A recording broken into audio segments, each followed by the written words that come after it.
জলকে কিচেন থেকে সবাইকে স্বাগত। কেমন আছো সবাই? আজকে আমি চটপট একটা চাট বানাবো। এটা চাটটা হচ্ছে মানে মিষ্টি আলু। কেমন? এখানে তোমার গিয়ে আমরা তো জানি সুইট পটেটো, আর এখানে শক্করকান্দ বলে, বুঝতে পেরেছো এই আলুটাকে। এবং আমরা একটু আলু অ্যাভয়েড করি, যে আলুতে স্টার্চ আছে, কিন্তু এই আলুটা খেতে অত অসুবিধা নেই। মানে এটা খেলে যে বেশি খেলে পরে যে আমাদের ওয়েট বাড়িয়ে দেবে সেটা কিছু নয়, বরঞ্চ এতে অনেক উপকার আছে। তো আমি এই চাটটা বানানোর জন্য আমি এখানে এই আলুটা আমি সেদ্ধ করে নিয়েছি আগের থেকে।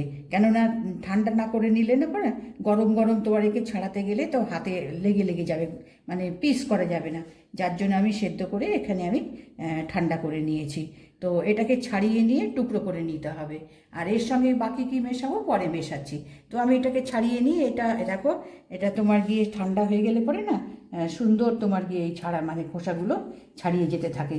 কিন্তু তুমি গরম গরম যদি ছাড়াতে চাও তো এই আলুটা তোমার গিয়ে মানে ভেঙে ভেঙে আসবে, এইরকম ছাড়ানো যাবে না। তো আমি ছাড়িয়ে এগুলোকে মোটামুটি একটা পিস করে কেটে নিই। এবার আমি এরকম সাইজ করে দেখো আমি কেটে নিয়েছি। কেমন?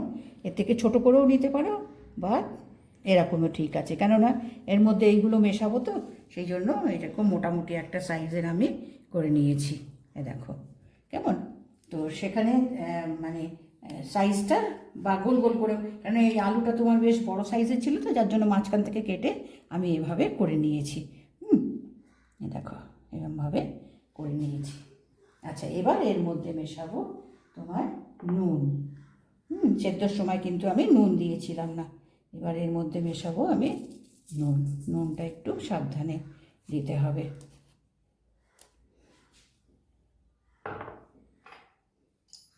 এবার এখানে দেবো বিট নুন।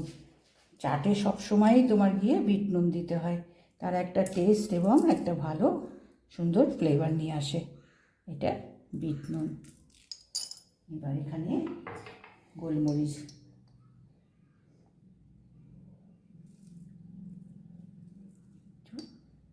গোলমরিচ।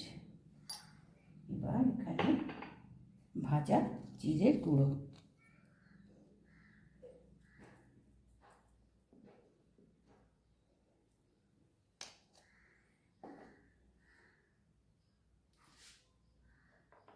এবার এর মধ্যে দেব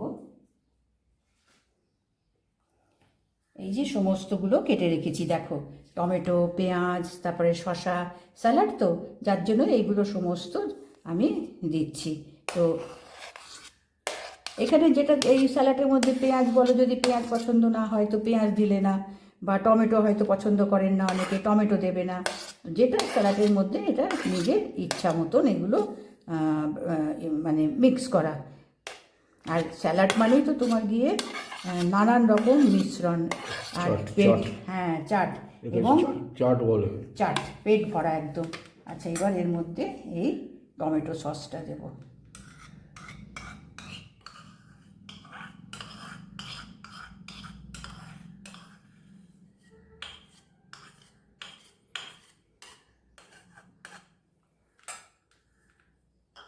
আর একটু তিল দেব, আর গার্নিশের সময় একটু দেব। এটা ক্রাশ বাদাম, বাদাম ভেজে, তিলটাকেও আমি একটু ভেজে নিয়েছি। কেমন? তিলটাকে ভেজে নিয়ে বাদামটাকেও ভেজে নিয়েছি, নিয়ে অল্প একটু ক্রাশ করে নিয়েছি যাতে এটা খাওয়ার সময় বেশ মুখে পড়ে, মুচমুচে লাগে। মুচমুচে লাগে বেশ। তিলটাকে ভেজে নিলে দাঁতে পড়লে খুব ভালো লাগে। আচ্ছা, এবার এর মধ্যে লেবু দেব। কেমন? এই লেবুর জুসটা দেব।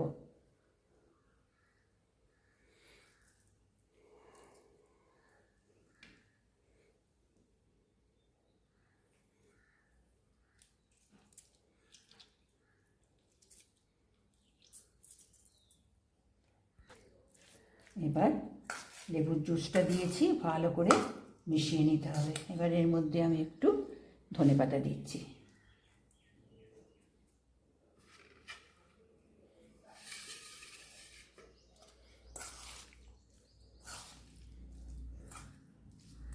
এই তোমার গিয়ে আমরা তো মিষ্টি আলু বলি, এখানে তোমার গিয়ে শাকারকান্দ, এটা তোমার গিয়ে বলছে যে ডায়াবেটিসের যারা মানে অসুস্থ তারাও কিন্তু মাঝে মাঝে এই শাকারকান্দ খেতে পারে, বলে তাতে করে কোনো অসুবিধে হয় না।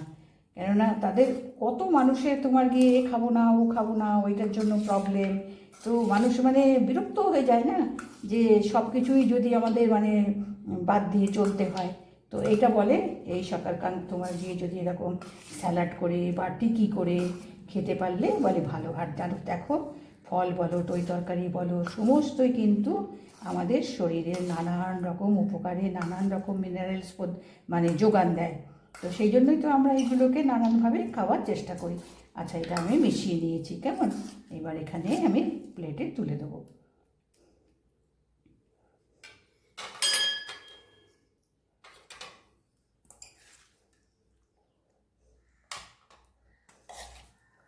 এই বাদামটা তোমার গিয়ে মানে অপশান, যদি ভালো লাগে তো দিলে, না হলে না। কেননা এই চাটের মধ্যে যা কিছু দেবে নিজের পছন্দ মতন, নিজের পছন্দ যেটা লাগবে ভালো লাগবে খেতে সেটাই তো দেবে।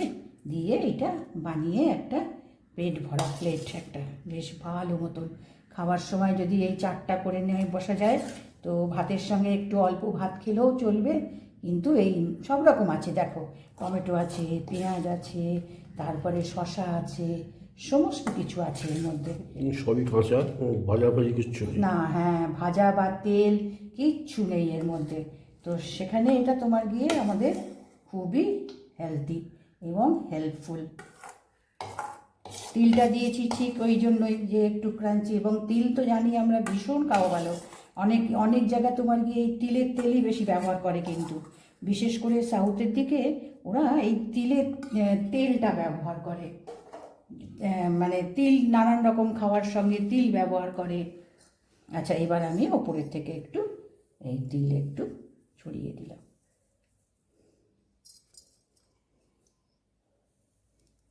আর একটু বাদাম, এগুলো খেতে ভালো লাগবে সেই জন্য এই বাদাম আর তিল মিশালাম এবং ওপর থেকে একটু বাদাম দিলাম। আমরা খাই না, বাদাম ভেজে নিয়ে বসে খাই তো টাইম পাস বলো বা হেল্প বলো, সব কিছুই এটা আমাদের উপকারে আসে। তো দেখো, এগুলো তোমাকে একটু কেটে নিয়েছি, রান্না ঠান্নার কোনো ঝামেলা নেই, কোনো ব্যবস্থা নেই, খালি আলুটাকে একটু সেদ্ধ করে ঠান্ডা করে নিতে হবে, তা নাহলে ছাড়ানো যায় না, একটু নরম নরম মতন হয়ে থাকে। আর যদি ঠান্ডা করে ছাড়াও তো সুন্দর তোর মানে খোসাটা ছাড়িয়ে যাবে এবং পিস করা যাবে। তো আজকে আমি এই মিষ্টি আলু বা শাকারকান্দের চাট বানালাম। তো কী কী দিলাম আমি সব দেখালাম। দেখো, ভালো লাগলে নিশ্চয়ই একটা লাইক করো, সাবস্ক্রাইব করো, কেমন?